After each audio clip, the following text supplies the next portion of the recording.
Bonjour.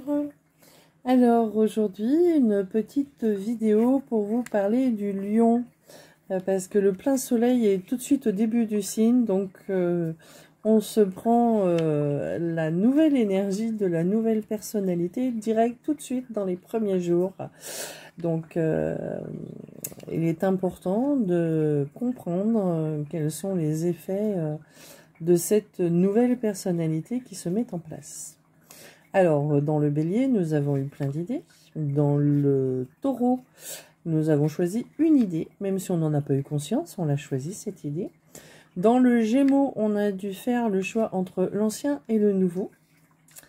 Et dans le cancer, on a pété sa carapace. Donc, moi, j'ai bien senti passer le phénomène de la prise d'autonomie et d'indépendance par rapport à ma pratique thérapeutique. Je ne suis pas d'accord avec tous les principes édictés par ceux qui m'ont enseigné la thérapie que je pratique. C'est même pas une thérapie d'ailleurs, c'est autre chose. C'est pas... Voilà. Certaines techniques sont des thérapies, d'autres non, dans ce que je pratique. D'autres sont plus du coaching, en fait. Voilà. On va coacher l'âme de la partie subtile de la personne pour qu'elle reprenne possession de son espace énergétique. Et du coup, certains principes édictés par l'équipe que je suivais ne sont pas pour moi réalistes. Donc je préfère prendre mon indépendance et mon autonomie. Je l'ai fait, j'ai pété la carapace, j'ai pris le risque de m'extraire et de m'éloigner du groupe pour pratiquer la technique telle qu'elle est pratiquée, mais dans certains principes, comme celle de dire qu'il n'y a besoin que d'une seule séance, pour moi ce n'est pas vrai, parce que pour moi il a fallu 6 ans entre la première et la dernière séance. Je ne vous dirai pas combien il y en a eu au milieu, parce que voilà, il y en a eu beaucoup. Pendant 2 ans, j'ai tenté d'accéder à la problématique sans y arriver. Des personnes qui me sont très chères y sont arrivées. Des fois, il faut du recul pour arriver à défaire certaines choses sur soi-même et faire comprendre à sa partie subtile qu'elle ne gère pas du tout alors qu'elle croit gérer. Voilà. Les consciences sont dans une certaine vibration et elles sont parfois persuadées que tout va bien, qu'elles gèrent, alors que pas du tout, qu'elles sont infestées et infestables. Voilà. Vous pouvez aller voir ma session. Depuis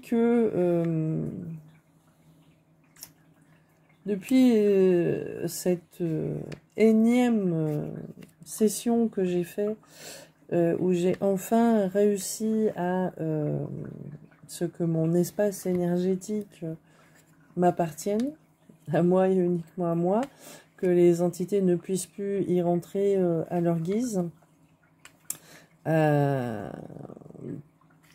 Pourtant, voilà, j'ai dû faire le chemin intérieur vers moi aussi, pour mieux me connaître, me respecter, hein, parce qu'en tant qu'empathique, c'est compliqué de se respecter.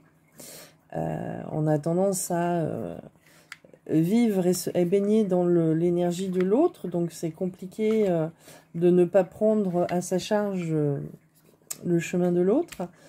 Surtout quand on choisit le chemin de thérapeute. Voilà. Donc ça y est, j'ai réussi à poser ses limites, à me respecter et à trouver cette sérénité intérieure qui fait que maintenant je peux lire les énergies des gens sans qu'elles viennent m'envahir. Même si certains insistent lourdement pour venir me déstabiliser dans cet équilibre retrouvé. C'est pas grave, hein, c'est leur chemin. de croire que une tierce personne est la solution à leurs problèmes, de venir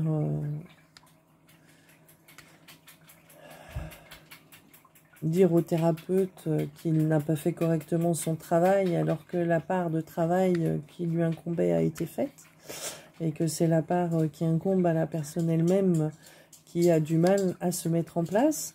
On le sait en tant que thérapeute, c'est des fois plus compliqué de l'entendre par rapport à un client, parce que bien sûr, tout le monde voudrait que le miracle se produise à chaque séance, mais il y a de multiples couches, de multiples zones erronées, que ce soit dans le véhicule, dans la conscience, dans la partie subtile de l'âme, qui ne permettent pas justement cette intégration pleine et entière de cette part subtile dans le véhicule.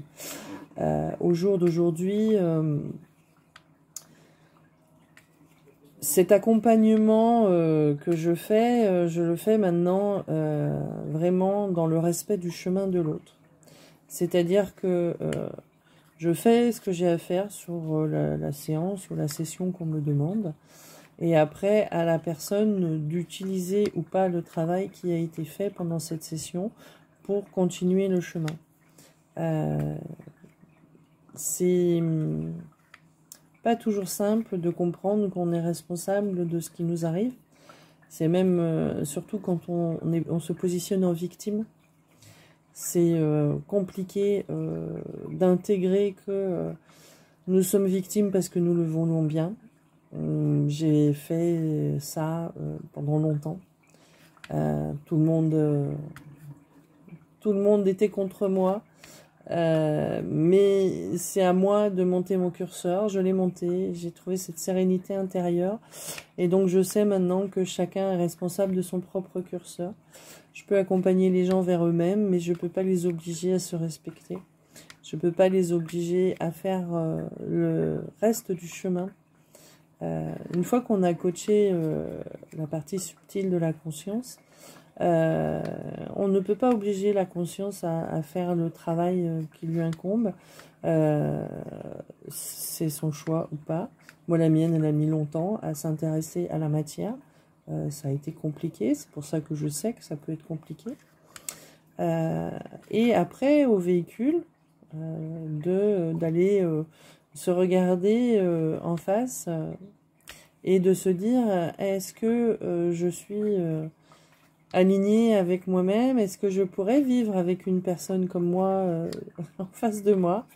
Est-ce que ma vision du monde est juste?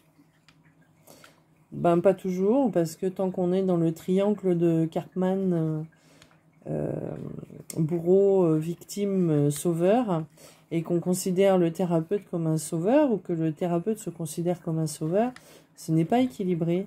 Le sauveur, il est à l'intérieur de nous.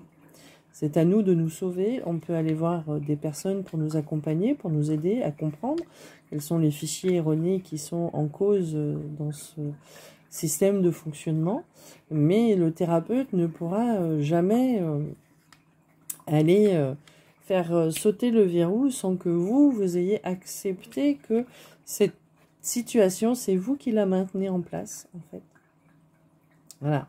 Donc, on peut faire 5, 10, 15, une séance. Cela ne dépend pas de la compétence du thérapeute. Pas toujours. Ça dépend surtout de notre compétence à nous de remettre en question nos propres fonctionnements. Et ce lion nous amène la possibilité de venir agir autrement, de sortir de la cage dans laquelle on s'est soi-même enfermé. Parce que même si on a des entités négatives contrôlantes dans notre espace, c'est nous qui les laissons entrer. De toute façon, c'est nous qui les avons laissés entrer. Et c'est nous qui acceptons peut-être encore qu'elles rentrent dans notre espace énergétique. Donc, c'est à nous de développer cette personnalité, cette énergie, de la rayonner, ce respect de soi, de faire en sorte que son espace énergétique ne soit plus une bulle de savon que l'on peut poker comme on veut, mais soit forte, puissante et rayonnante, afin que hop, toute énergie extérieure vienne rebondir contre et reparte d'où elle vient. C'est à nous de développer cette personnalité qui ne va plus permettre aux autres de venir être déstabilisés dans notre espace énergétique. Qui que soit l'autre. Que ce soit quelqu'un qui, comment dire, veut vous obliger à résoudre ses problèmes à sa place. Dans la vie du quotidien, ça arrive tous les jours. L'exploitation des bons sentiments est une des façons les plus comment dire, pernicieuses de le faire. C'est-à-dire qu'on tombe sur une mère Teresa, on en profite pour lui demander de tout faire à sa place. Voilà. Mais nos problèmes ne se résoudront pas pour autant. Et la mère Teresa, quand elle est fatiguée et puis qu'elle met le stop, on la traite d'égoïste. On dit, oh, tu penses jamais aux autres, tu penses qu'à toi. C'est-à-dire qu'elle va avoir aidé 1000 fois. Et si une fois elle n'est pas disponible, c'est une mauvaise personne. Et une personne qui n'a jamais aidé quelqu'un, qui n'a jamais rien fait pour les autres dans sa vie, qui a été très égocentrique, qui un jour va aider quelqu'un, on va faire « Oh là là, enfin, il a compris », voilà, on va l'encenser, même s'il repart dans son égocentrisme direct derrière. Ah, tu vois quand même, il a un bon côté, les choses, voilà. Alors que la mère Teresa, elle, est condamnée à vie à être une mauvaise personne parce que elle dit non de temps en temps, voilà, pour se respecter. Mais c'est pas grave. Chacun son chemin, chacun son étape. Et cette énergie du lion vous permet d'aller vers vous-même, de vous respecter, de développer votre personnalité pleine et entière, votre équilibre, et permettre à personne de rentrer dans votre espace énergétique et de vous imposer son point de vue et son fonctionnement en lieu et place du vôtre. Donc, quand vous avez pété la carapace dans le cancer, vous vous êtes mis en danger. Voilà. Et donc, les personnes qui cherchent à vous déstabiliser ou à prendre le dessus sur vous, l'ascendant, ou à vous faire peur, ou à vous maintenir dans l'ancien fonctionnement qui les arrange, vous ont attaqué, c'est normal. Elles ont cru que vous étiez en faiblesse, alors que pas du tout. D'oser péter sa carapace n'est pas une faiblesse, mais une grande force. Car oser le déséquilibre pour retrouver un meilleur équilibre est quelque chose de primordial dans le fonctionnement de l'humain. La marche est un déséquilibre permanent. J'accepte de me déséquilibrer pour retrouver mon équilibre le pas suivant et ainsi de suite pour avancer sur mon chemin. Donc ce déséquilibre que vous avez pu vivre dans le cancer va devenir un équilibre encore plus fort dans le lion parce que votre nouvelle personnalité va pouvoir se mettre en place. Et plus vous êtes proche de vous, plus vous êtes serein. Et plus l'autre ne pourra vous emmener sur un chemin que vous n'avez pas choisi. Voilà. Donc moi j'ai choisi d'accompagner les gens vers eux-mêmes, mais pas de faire ce chemin à leur place et de ne pas les porter pendant que ce chemin se fait, parce que cela veut dire que je serai sur leur chemin et pas le mien. Donc, en tant qu'empathique, j'ai appris à rester sur mon chemin et à accompagner les gens sur le leur. Voilà.